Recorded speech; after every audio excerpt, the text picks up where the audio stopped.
Recent గా division bench of AP high court custody related matters లో 2 judgments ఇచ్చింది. 1 judgment already discussed. The second judgment is ఇందులో father కి custody rights ఇచ్చింది.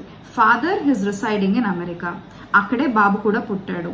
ఆ బాబుని మదర్ ఇండియా తీసుకొచ్చేసింది.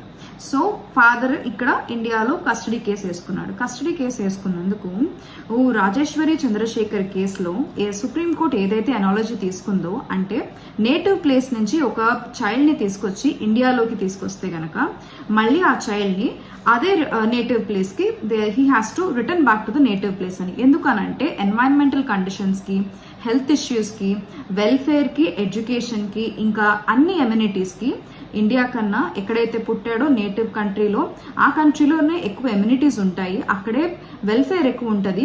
చైల్డ్ వెల్ఫేర్ ని కన్సిడర్ చేసి అది సుప్రీంకోర్టు ఏదైతే జడ్జ్మెంట్ ఇచ్చిందో అదే జడ్జ్మెంట్ ని ఈ కేసులో కూడా అప్లై చేసి ఫాదర్ కి రైట్ ఇచ్చి, కస్టడీ రైట్స్ ఏమో ఫాదర్ కి ఇచ్చి, విజిటేషన్ రైట్స్ ఏమో మదర్ కి ఇచ్చారు. ఇందులో mother every year 2 times America వెళ్లేలాగా, లేకపోతే బాబే అక్కడి నుంచి 2 times మదర్ ని కలవడానికి ఇండియాకి వచ్చేలాగా ఎవ్రీడే వీడియో కాల్ ఆప్షన్ ఇచ్చి మదర్ కి ఫాదర్ కి ఇద్దరికి ఈక్వల్ గా ఆ మైనర్ చైల్డ్ తోటి లవ్ అండ్ ఎఫెక్షన్ షేర్ చేసుకునే అవకాశం ఇచ్చింది.